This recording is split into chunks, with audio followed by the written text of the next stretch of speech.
warahmatullahi wabarakatuh. Alhamdulillahirabbil alamin wassalatu wassalamu ala sayyidil mursalin sayyidina Muhammadin wa ala alihi wa sahbihi wa barik wa sallim ajma'in.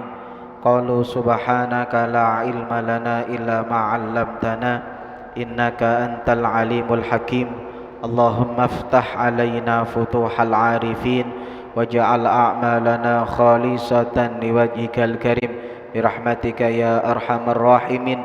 Rabbi shrah li sadri wa yassir li amri wahlul 'uqdatam min lisani yafqahu qawli. Amma ba'du. Para jamaah Masjid Taqwiyatul Muslimin yang saya hormati, alhamdulillah kita oleh Allah masih diberikan nikmat sehat wal afiah sehingga kita bisa berkumpul di majelis yang insyaallah penuh barokah ini. Semoga setiap langkah kita menuju masjid ini menjadi penggugur dosa-dosa kita, menjadi peningkat derajat kita, dan semoga Allah Subhanahu wa taala selalu memudahkan setiap langkah kita menuju surganya Allah Subhanahu wa ta'ala. Amin ya rabbal alamin. Para jamaah, saya kemarin beli 4 atau 5 wadah. Cuma kemarin ada pengajian habis duluan. Jadi ini masih, semoga aja tuh nyukup sampai perempuan. Kalau nanti kurang, nanti bisa saya belikan di pertemuan selanjutnya. Ini terkait siwak yang kemarin saya sampaikan. Di antara pahala siwak, sholat dengan menggunakan siwak itu setara 70 kali. Kalau dengan jamaah berarti 70 dikali 27, sekitar 1800. Orang sholat jamaah sebelum sholat pakai siwak itu pahalanya setara 1800. Bon, saya ingin sebelum saya mulai kajian saya ingin ngasih tahu cara pakai siwak. Ini siwak. Saya biasanya kalau baru itu bisa langsung dipakai. Itu jenengan tinggal buka. Itu kalau saya biasanya kalau baru tinggal dibuka, di atasnya itu digigit nanti bisa. Jadi di atasnya itu digigit untuk bisa ngelupas kulitnya. Itu saya biasanya kalau beli baru gitu langsung saya gigit, kulitnya sudah ngelupas. Nanti setelah kulitnya ngelupas, jenengan gigit pakai gigi geraham supaya keluar serabutnya kayak ini. Ini sudah keluar serabutnya. Ini siwak, jadi digigit nanti keluar serabutnya. Nanti kalau kotor tinggal jenengan potong. Saya biasanya kalau kotor saya potong, kemudian ini biasanya kalau kering, kayak punya saya sudah kering, itu kulitnya sulit untuk dikelupas. Saya biasanya masukkan ke air panas. Masukkan air panas, itu nanti tinggal digigit sudah bisa ngelupas sendiri. Ini siwak. Nah, siwak itu sunnahnya tidak lebih dari sejengkal. Jadi kalau jenengan beli siwak jangan terlalu panjang. Jadi sunnahnya tidak lebih dari 1 jengkal, tidak kurang dari 3 jari. Jadi kalau jenengan sudah tinggal 3 jari gini, sudah waktunya dibuang. Jadi sunnahnya itu tidak lebih 1 kilan ini, jangan lebih dari ini. Nomor 2, tidak kurang dari 3 jari. Ini sudah cocok ini. Bagaimana cara pakai siwak? Cara pakai siwak itu begini. Ini jari-jari, ini apa nih? Jari kelingking. Jari kelingking itu ditaruh di bawah siwak. Jari telunjuk, jari tengah, jari manis taruh di atas. Jari tengah, jari telunjuk, jari tengah, jari manis taruh di atas. Jempolnya ditaruh di ujung. Jadi pegang siwak bukan begini, ini kayak ogrok-ogrok. Jadi pegang siwak itu seperti ini. Nah, jari kelingking taruh di bawah, jari telunjuk, jari tengah, jari manis taruh di atas, ujung jempol ditaruh untuk di ujung. Cara pakainya dari kanan ke tengah, kiri ke tengah, atas bawah, bagian dalam. Jadi kalau pakai siwak itu yang sunnah begini, kanan ke tengah satu, kiri ke tengah satu, terus gitu 3 kali. Tapi biasanya kalau tidak telaten, saya biasanya langsung begini. Aslinya yang benar 1, 2, paham nggih? Kanan ke tengah, kiri ke tengah. Ini cara siwak. Bon, kalau bisa tiap kali dipakai dicuci, biar higienis, paham nggih? Jadi ojo sampai siwake lumutan, jangan sampai siwake lumutan. Jadi kalau bisa siwak ini saya biasanya habis pakai siwak nanti saya cuci, nanti saya taruh lagi. Kalau siang saya jemur kadang-kadang supaya nanti tetap bagus. Nah nanti kalau umpama sudah jelek jenengan potong. Itu oke, ini siwak. Bon, saya tidak memperdalam di sini. Yang penting ini jenengan kalau bisa dipakai minimal setiap sholat.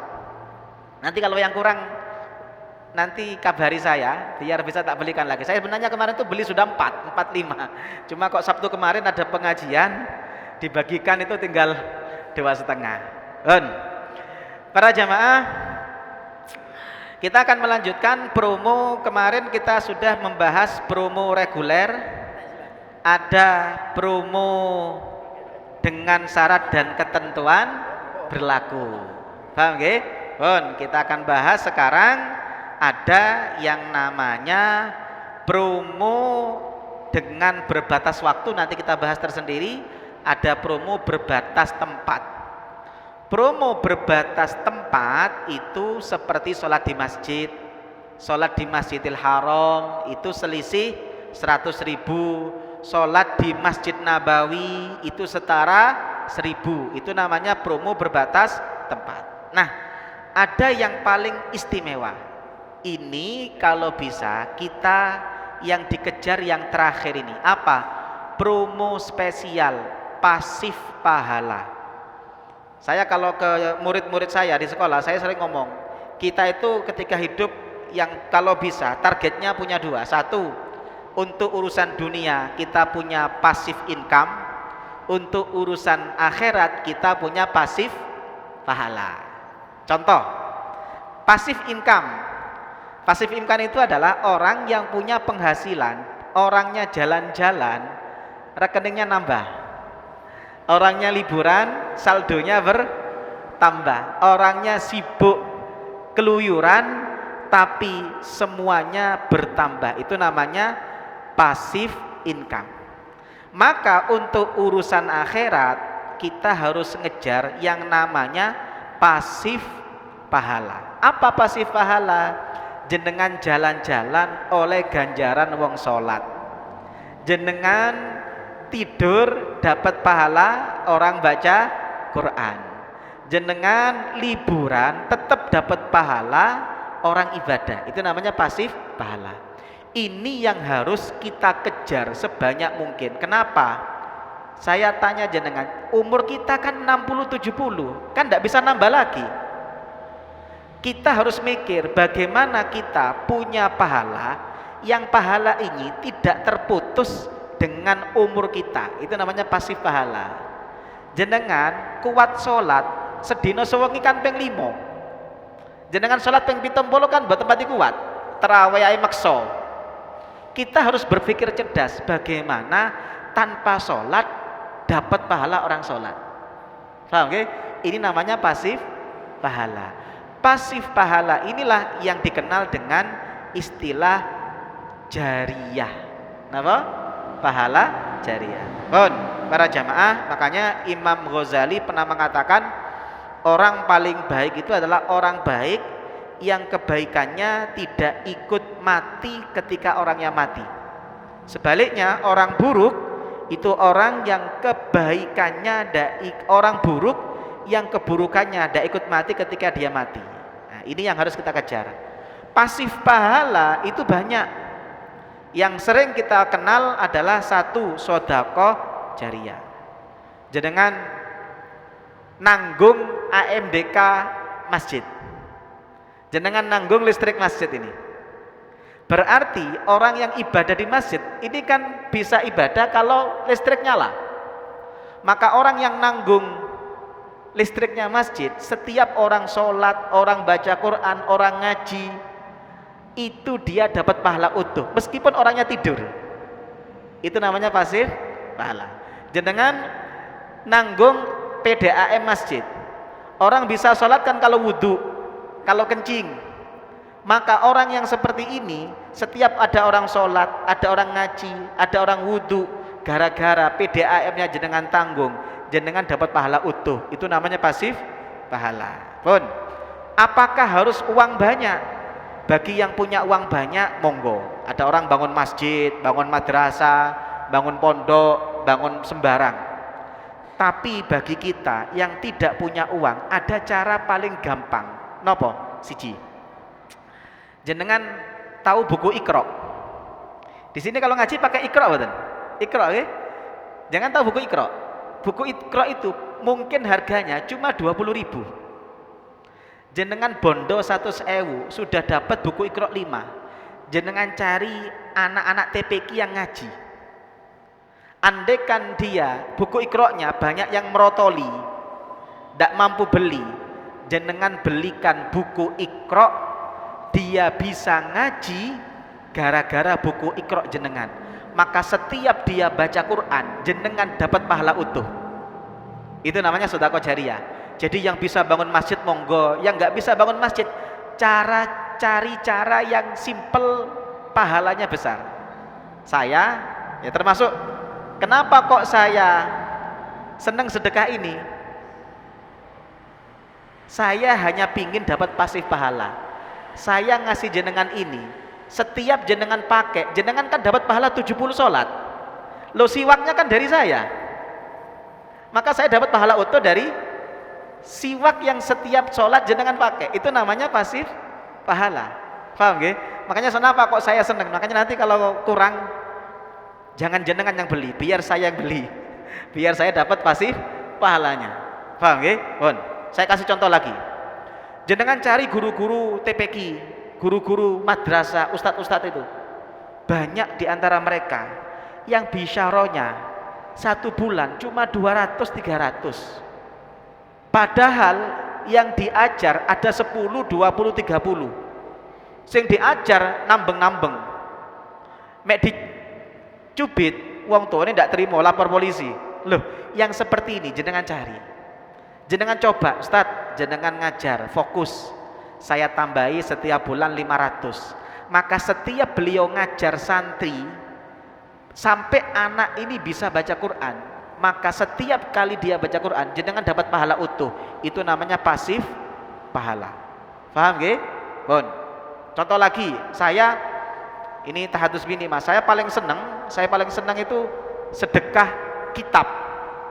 Saya kemarin itu japri teman-teman saya yang punya majelis taklim, yang punya santri, punya rutinan. Saya tanya, jenengan butuh kitab apaan?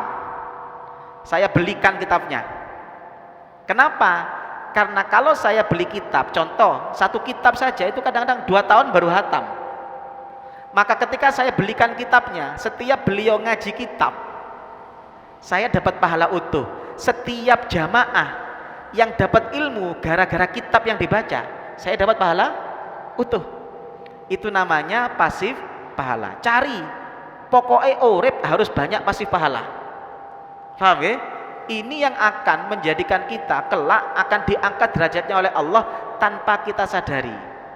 Ini yang kemudian harus kita biasakan menggunakan pasif pahala. Pun yang kedua, ilmin yuntafa'u bihi, ilmu manfaat. Saya kadang-kadang mikir ya, Imam Nawawi itu umurnya pendek, 40 tahun. Tapi Imam Nawawi karangan kitabnya banyak. Ada kitab Riyadhus Shalihin. Semua masjid hampir ngaji hadis Riyadhus Shalihin. Semua pesantren hampir ngaji kitab Riyadhus Shalihin. Saya mikir, Imam Nawawi umurnya 40 tahun. Andaikan umat Islam di dunia ada 2 miliar, seperempatnya saja ikut mazhab Syafi'i, berarti kan 500 juta.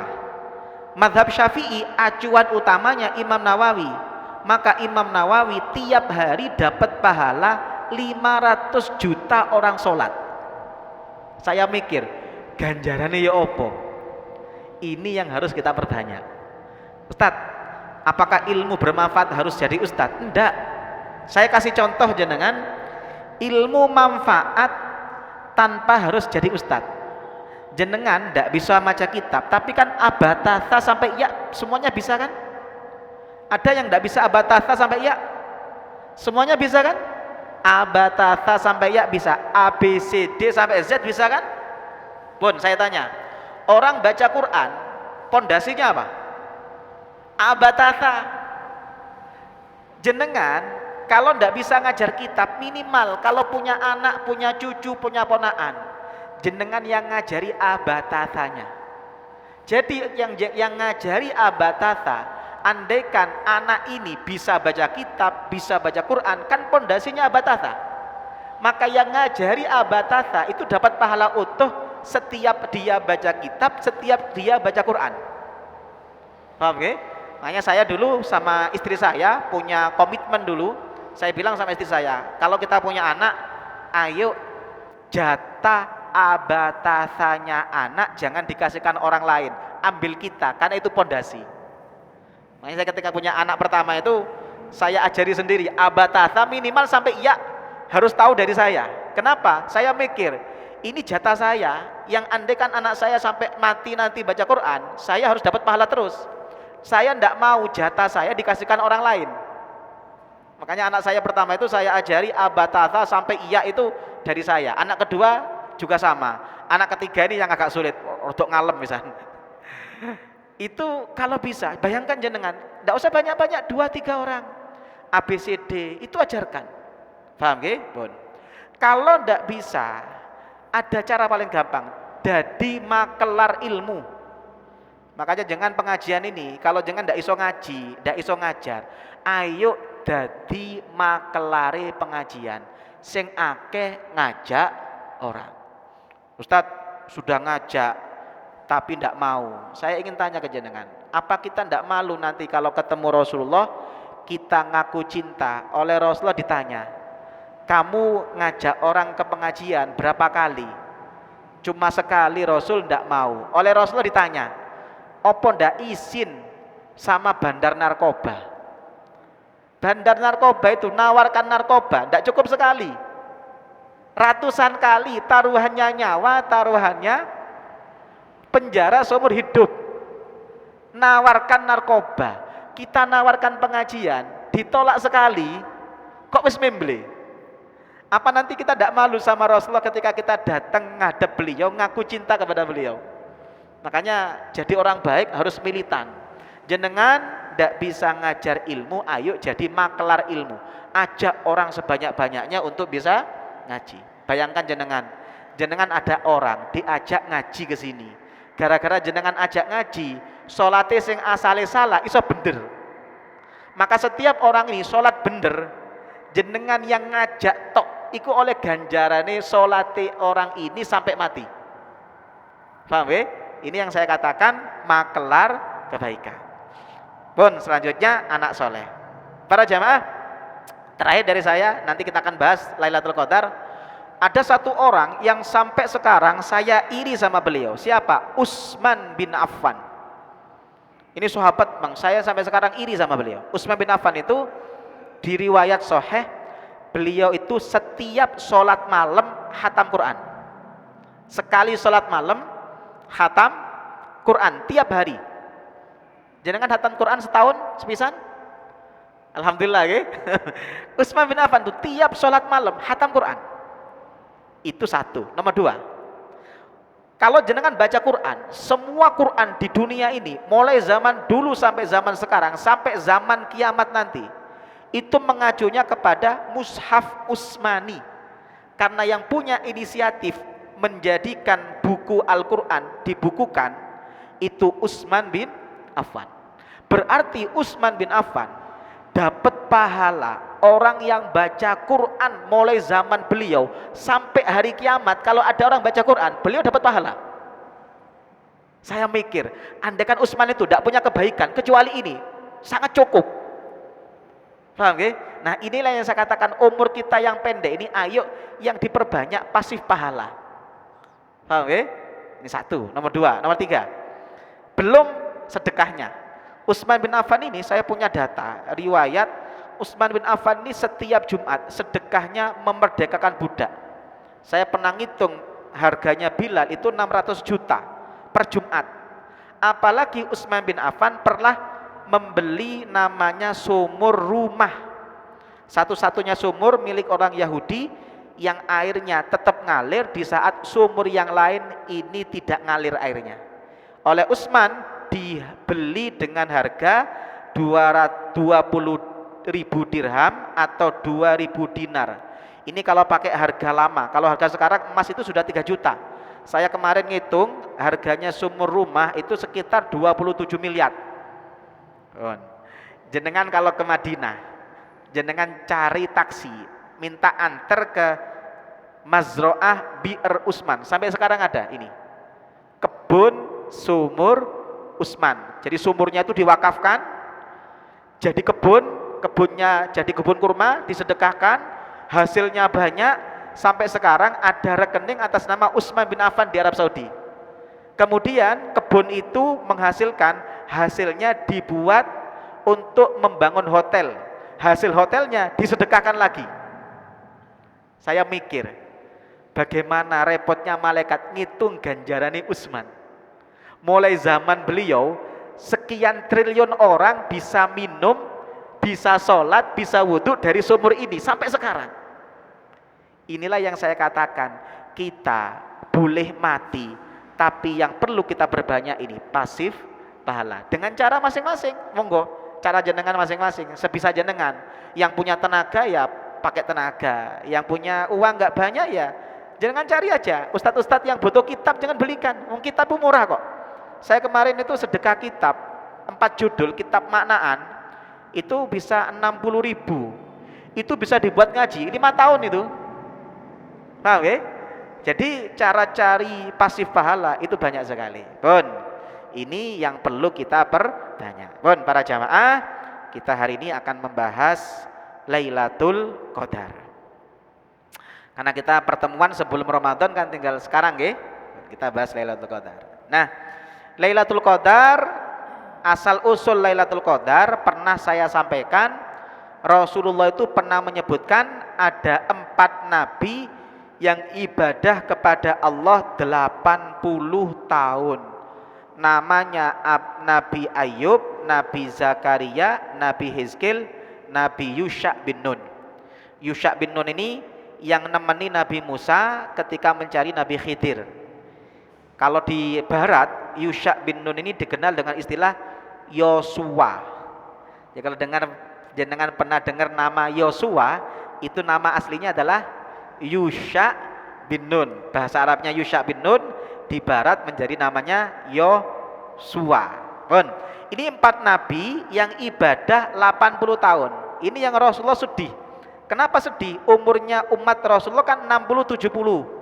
Belum dipotong masa puber, belum dipotong jatah nonton dangdut akademi, belum dipotong jatah nonton drakor India, belum dipotong jatah nonton Liga Champion, nonton TikTok, macam-macam kan. Umur 60-70 tahun itu mungkin ibadahnya cuma 10 tahun. Maka ketika Rasulullah sedih, malaikat Jibril kemudian datang dan malaikat Jibril berkata, "Tidak usah sedih Muhammad, Allah memberikan keistimewaan untuk umatmu, dikasih bulan Ramadan yang tidak pernah dikasihkan kepada umat sebelum Nabi Muhammad." Makanya ayo Ramadan ini kita jadikan sebagai peluang mengejar ketertinggalan. Jadi kita ngalahkan umat sebelum Nabi Muhammad itu ya dengan Ramadan. Paham ya?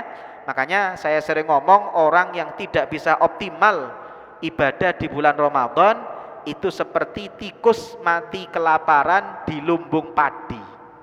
Eman-eman jenengan, belum tentu tahun depan jenengan bisa nututi, belum tentu. Makanya ayo dioptimalkan. Pun saya kasih gambaran. Nabi Muhammad umatnya jenengan seumur hidup dapat Lailatul Qadar sepisan mawon. Seumur hidup jenengan dapat Lailatul Qadar sekali. Itu berarti jenengan seperti ibadah 83 tahun. Karena Lailatul Qadar setara 1000 bulan. dikonversi ke tahun menjadi 83. Umat Nabi Muhammad cukup dapat Lailatul Qadar sekali sudah ngalahkan 4 nabi ini yang ibadah 80 tahun. Jenengan cukup dapat Lailatul Qadar sekali. Jadi kalau jenengan Lailatul Qadar kok ketepaan sholat, itu sama dengan sholat 83 tahun non-stop. Kalau ketepatan baca Quran, maka sama dengan baca Quran 83 tahun non-stop. Tapi kalau jenengan Lailatul Qadar kok tepak rasan-rasan, maka sama dengan rasan-rasan 83 tahun non-stop. Ibu-ibu Lailatul Qadar kok tepak nyelatu bojo, berarti sama dengan nyelatu bojo 83 tahun non-stop. Makanya ayo, ini yang kita kejar, Lailatul Qadar. Pun para jamaah, Lailatul Qadar itu kata ulama, meskipun yang paling banyak tanggal 23 ke atas, 21, tapi tidak menutup kemungkinan tanggal 1, tanggal 3, tanggal 5 tidak ada yang tahu. Dalam kitab Al-Mughni, Ibnu Qudamah mengatakan, abhamallahu hadhil laila 'alal ummah liyajtahidu fi talabiha wa yajiddu fil ibadah fi syahri kulli. Allah sengaja menjadikan Lailatul Qadar itu misterius, tidak tahu, bisa datang tanggal 1, 2, 3, tanggal 23, tidak ada yang tahu, supaya kita kalau Ramadan ibadah tidak pilih-pilih, mulai tanggal 1 wes semangat ibadah. Ini makanya ayo mulai 1 Ramadan wes siap-siap ibadah. Kesempatan kita ya Ramadan ini ngejar ketertinggalan. Para jamaah, ada 3 cara kita dapat Lailatul Qadar pasti. Tingkatan pertama, wa a'la maratibi ihyaiha. Ini di kitab At-Taqriratus Sadidah. Yang tingkatan paling tinggi adalah ayyuhiyal laila kullah bi anwa'il ibadah. Jenengan kalau pingin dapat Lailatul Qadar pasti, mulai tanggal 1 sampai tanggal 30 tidak tidur ibadah semalam suntuk. Mulai tanggal 1, ini tingkatan paling tinggi. Tak delok wajah jenengan ndak kira kuat sing pertama. Makanya yang pertama ini gugur. Di zaman sahabat itu ada beberapa riwayat sahabat itu ketika sholat taraweh, saking lamanya sholat taraweh itu selesai menjelang subuh hanya cukup pulang makan sahur, setelah itu balik lagi sholat subuh. Itu zaman sahabat. Kenapa? Karena kata riwayat di zaman sahabat sholat taraweh 1 rakaat itu 100 ayat. Alhamdulillah. 1 rakaat berapa? 100 ayat. Maka wajar kalau rakaatnya 23 selesainya menjelang subuh, uang 1 rakaat 100 ayat. Ini zamannya sahabat Rasulullah. Tapi kalau zamannya sahabat kita, jenengan kan sahabat kita, bukan sahabat Rasulullah. Ini tadi itu sahabat Rasulullah. Nah, kalau zaman kita, sahabat kita, jenengan seneng sing 100 ayat apa sing triple cool? Sing triple cool nggih. Saya dulu punya teman di pondok itu salat tarawih itu maca Yasin. Bismillahirrahmanirrahim, Yasin, Allahu Akbar. Mari ngono sing kedua maca Nun, Allahu Akbar. Yang kita favoritkan yang ini sahabat kita, bukan sahabat Rasul. Makanya yang pertama ini tak delok wajahnya tidak kira kuat. Kita turun yang grade kedua. Wa ausatuha, yang pertengahan, ayyuhiyya mu'dhamal lail bima dzukira, menghidupkan mayoritas malam. Jadi kalau malam itu mulai maghrib sampai subuh, maghrib anggaplah jam 6, subuh jam 4, berarti kan 1 malam 10 jam. Berarti kalau jenengan pingin dapat Lailatul Qadar tingkatan kedua, ibadah dalam setiap malam mulai tanggal 1 sampai tanggal 30 minimal 6 jam. Tak delok wajah jenengan yo ndak pati meyakinkan sing nomor loro iki. Wis gugur sing nomor loro. Khusus takliyatul muslimin tak kasih yang tingkatan ketiga, paket hemat. Nah, ini paket hemat. Cocok untuk jenengan, ini cocok paket hemat ini. Dapat Lailatul Qadar pasti tapi paket hemat. Apa yang paket hemat? Wa adnaha ayyusalliyal isya fi jamaah wa ya'zima ala salati subhi fi jamaah.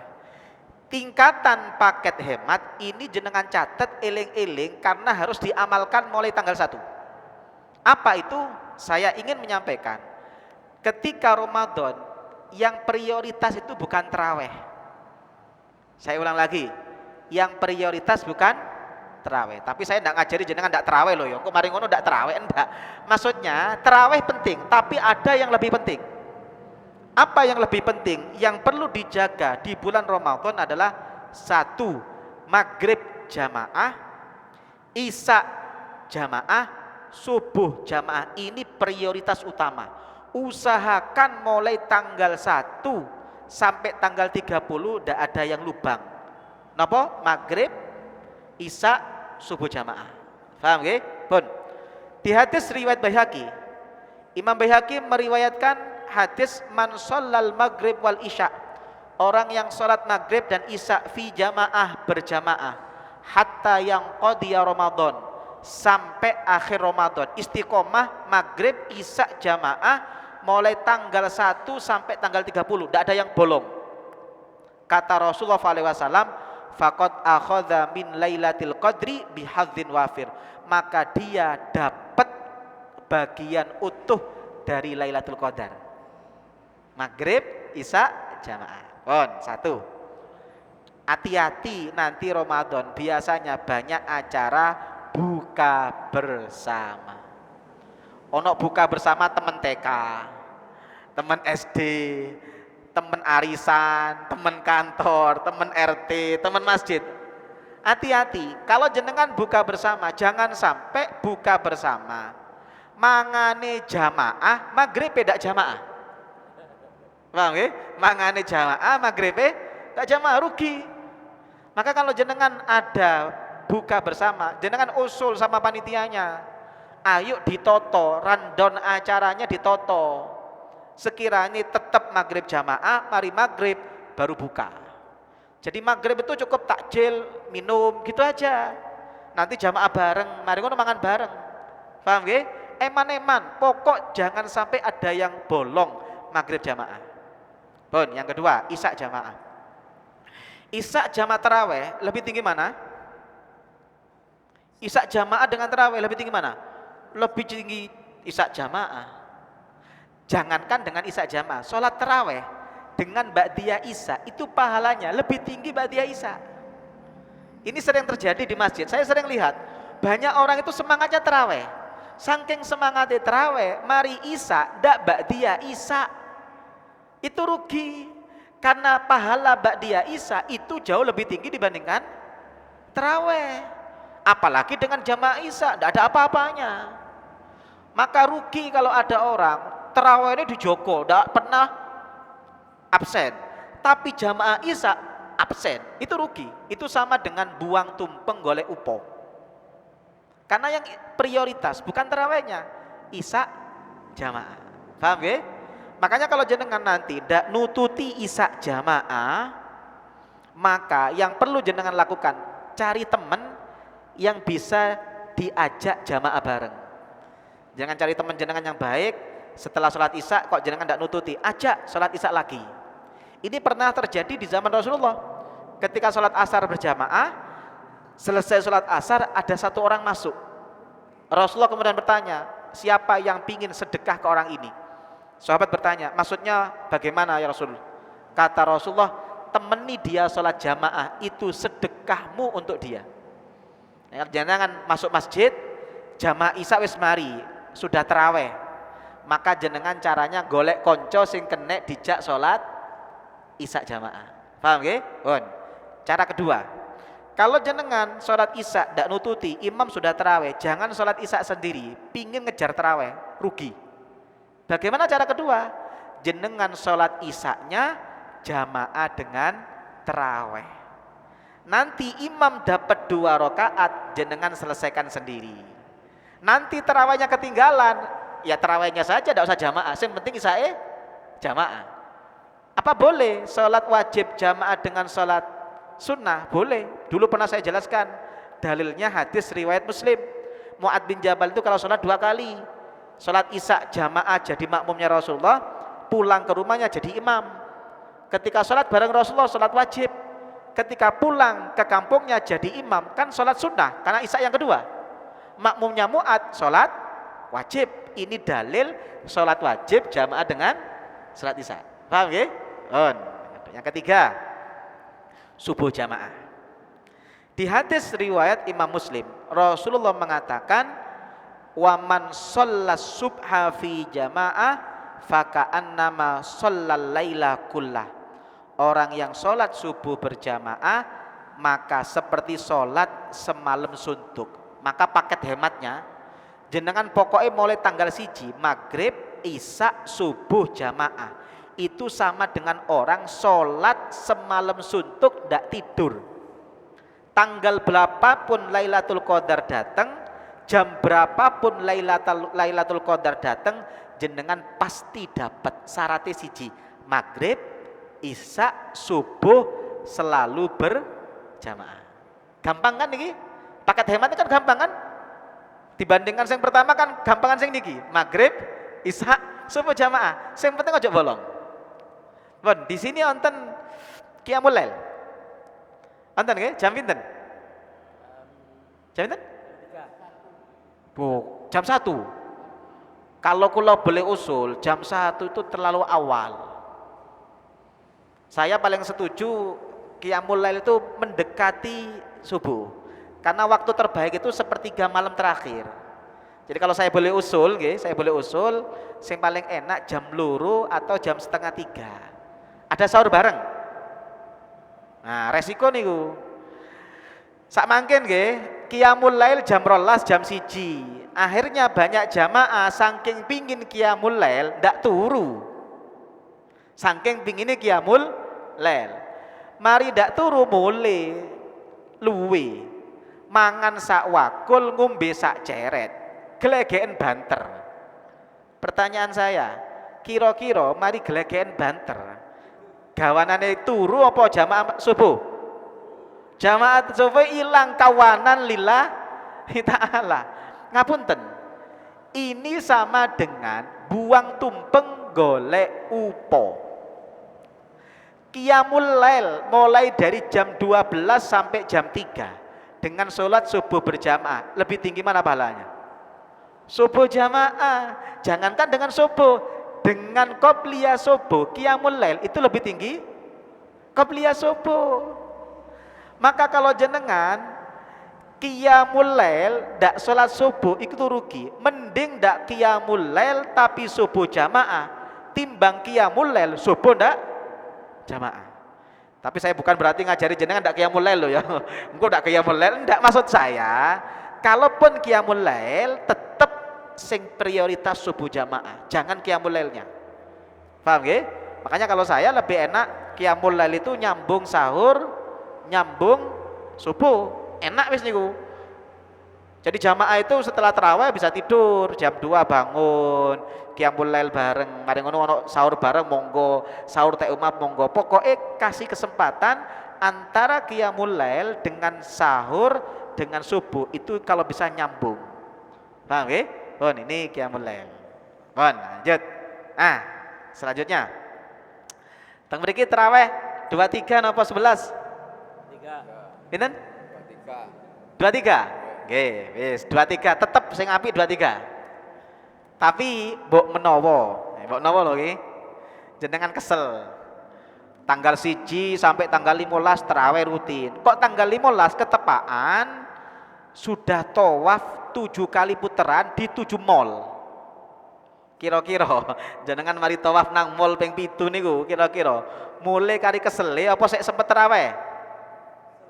Kari kesele, pun. Andaikan suatu ketika jenengan kesel ndak iso tarawih, sing paling penting maghrib, isya jamaah, subuh jamaah, tambah setelah isya jamaah minimal nambah 5 rakaat. Ngeten? 5 rakaat. Tapi saya tidak ngajari tiap hari 5 rakaat loh ya, engkau salah paham. Berdino 5 rakaat. Enggak, maksud saya ngeten, maksudku loh. Jenengan sing paling apik istiqomah 23, paling apik niku. Kalau bisa jenengan ndak bolong itu luar biasa. Maghrib, isya, subuh jamaah plus tarawih rutin itu pasti dapat Lailatul Qadar. Tapi mbok menawa kan orang punya kepentingan beda-beda. Mbok menawa tanggal 17 ndak sempet. Mbok menawa tanggal 19 jenengan ndak sempet. Maka yang paling penting setelah isya jamaah nambah 4 rakaat. Apa 4 rakaat ini? Di riwayat Imam Ahmad, kana Rasulullah idza shallal isya raka'a arba'a raka'atin wa autara bisajdah.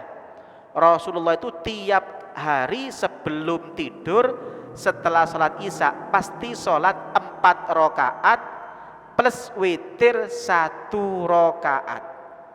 Di hadis yang lain riwayat Imam Tabrani dikatakan man shallal isya fi jamaah, orang sholat isya jamaah setelah sholat isya nambah 4 rakaat ba'diyah isya kana ka'idli lailatul qadri, itu setara Lailatul Qadar.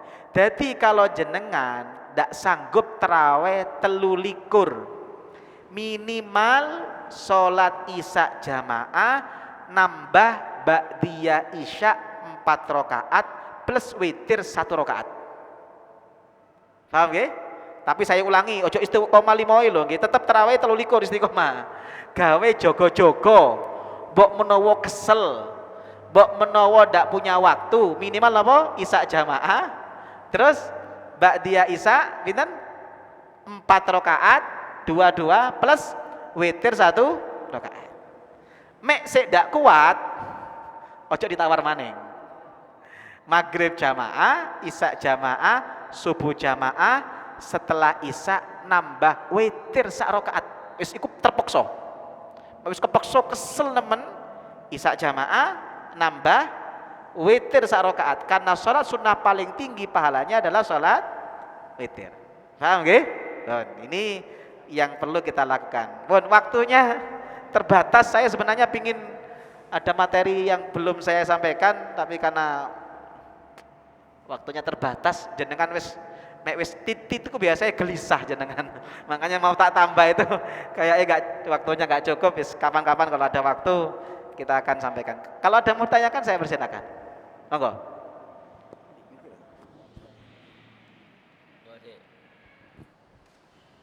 Bismillah. Assalamualaikum warahmatullahi wabarakatuh. Ustadz mau tanya, tadi sudah diterangkan masalah yaitu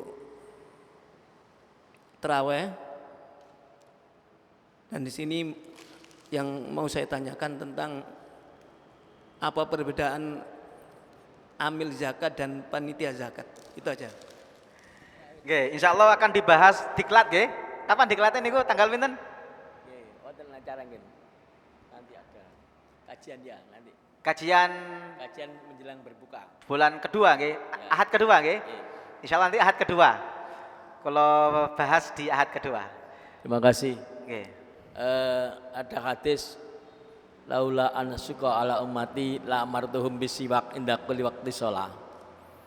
Ini yang dimaksud siwak itu apa, harus siwak yang itu atau kalau sebelum sholat itu sikat gigi, apa termasuk laulaan asuqa ala marti la amartuhum Disiwak. Bon. Ngeten. Ada siwak, ada miswak. Siwak itu aktivitas sikat gigi, itu namanya siwakan. Istiyak itu namanya aktivitas sikat gigi. Ada namanya miswak. Miswak itu alat sikat giginya. Nah, miswak itu kata ulama yang paling baik miswak itu kayu arok.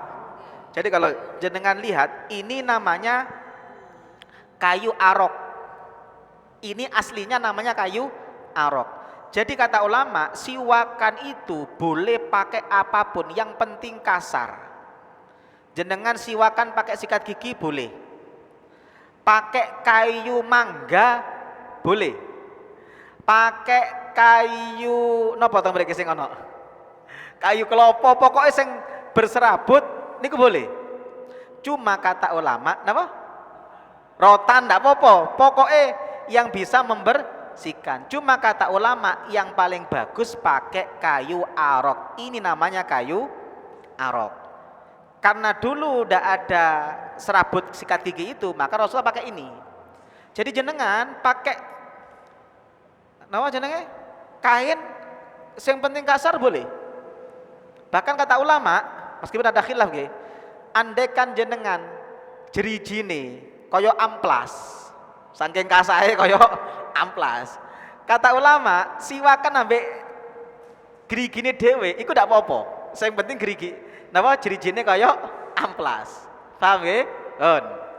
Nah, aslinya jenengan pakai sikat gigi tidak apa-apa, itu siwak. Cuma masalahnya begini, siwak itu tidak 2 kali sehari, tapi setiap sholat, setiap wudhu. Jenengan aslinya setiap mau sholat gawa sikat gigi tidak apa-apa, tapi rada unik. Nang masjid gawa sikat gigi, apa mana gawa sak odole, kan rada unik. Maka yang paling simpel gini iki, ini namanya kayu arok. Paham nggih? Jadi bedakan antara siwak dengan miswak. Miswak itu alatnya, boleh pakai apapun, tapi kata ulama yang paling baik siwak itu pakai alat namanya kayu arok. Ini namanya kayu arok. Ada nggih? Ada lagi? Cekap? Cekap nggih? Enten malih? Monggo, mboten apa? Sampun, Pak. Cekap? Nggih, cekap. Semua enten malih nggih, monggo. Monggo.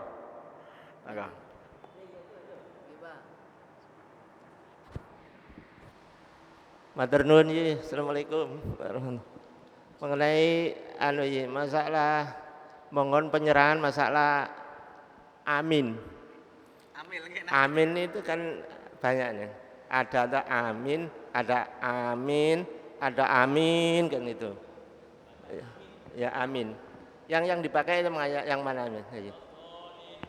Amin. Amin itu kan kadang-kadang anak kecil itu kan amin, minnya itu panjang. Lah ada yang 1 rakaat, yang kedua yang sebut itu amin sama amin, 1 rakaat sama amin gitu. Itu yang mana sih yang Terus yang kedua ini masalah sholat, apa ada anjuran untuk kalau sholat fardu itu biasa, kalau sholat sunat itu harus cepat. Apa ada anjuran? Terima kasih. Assalamualaikum. Salam kata. Bon. Amin itu tulisannya ngeten. Dari kata amin.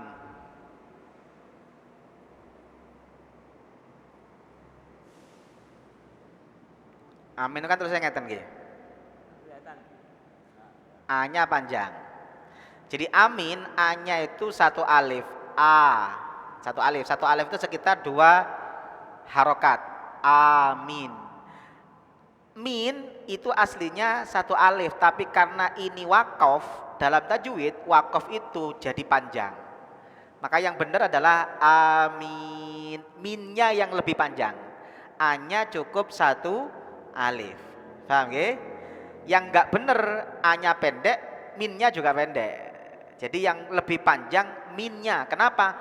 Karena min ini meskipun mat tabi'i karena wakof, maka dibaca panjang 3 alif. Paham nggih? Jadi yang benar amin. Bon, yang pertama. Arti amin itu adalah istajib lana. Ya Allah, kabulkanlah doaku. Itu namanya amin. Bon. Salat wajib yang prioritas itu salat wajib, salat sunnah itu tambahan. Maka yang perlu ditingkatkan itu adalah kualitas yang wajib, bukan kualitas sunnah.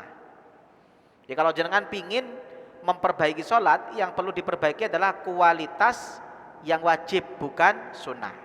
Bon, 1. Cuma kalau jenengan jadi imam, maka kalau jadi imam, kalau sholat wajib, sunnah tidak terlalu panjang. Rasulullah itu senang panjang. Tapi kalau jenengan sholat sunnah, sak kuate jenengan. Rasulullah itu pernah sholat sunnah 1 rakaat itu 5 juz. Rasulullah itu pernah ketika sholat sunnah kakinya bengkak. Tapi kalau ngimami tidak pernah terlalu lama. Beliau agak cepat. Kenapa? Karena jamaah itu ono sing duwe anak, ono sing ditagih-tagih uang, ono sing macem-macem. Paham nggih?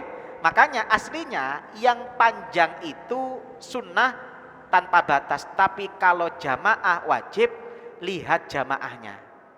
Dulu ada sahabat ngimami pakai surat Al-Baqarah. Itu oleh Rasulullah ditegur. Kata Rasulullah, jangan jadikan kamu orang itu takut ke masjid gara-gara imamnya kedawan. Makanya oleh Rasulullah SAW dari Al-Baqarah disuruh baca sabbihisma. Jadi aslinya cepet itu baca sabbihisma. Itu zaman sahabat Rasul. Tapi zaman sahabat kita cepet itu triple cool. Okay. Aslinya hadisnya itu cepet itu sabisma. Itu cepet karena dari Baqarah turun ke sabisma. Masuk ke takwiyatul muslimin, nah, bukan sabisma. Jadi ini apa? Triple cool. Oke. Ngeten nggih?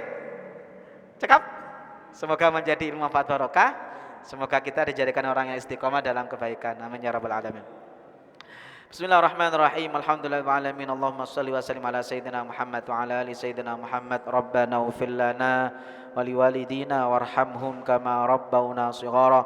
Allahumma anfa'na bima 'allamtana wa 'allimna ma yanfa'una wa zidna ilma. Rabbana la tuzigh qulubana ba'da idh hadaitana wa hab lana min ladunka rahmah innaka antal wahhab. Rabbana hab lana min azwajina wa dhurriyyatina qurrata a'yun waj'alna lil muttaqina imama. Rabbana atina fid dunya hasanah wa fil akhirati hasanah wa qina adzabannar. Wa sallallahu ala sayyidina Muhammad wa ala alihi washabihi wasallam. Subhana rabbika rabbil izzati amma yasifun wa salamun alal mursalin walhamdulillahi rabbil alamin. Bi barakatil Fatihah. Ini yang bisa saya sampaikan, kurang lebihnya saya mohon maaf. Subhanakallahumma bihamdika asyhadu an la ilaha illa anta astaghfiruka wa atubu ilaik wa akhirana assalamualaikum warahmatullahi wabarakatuh.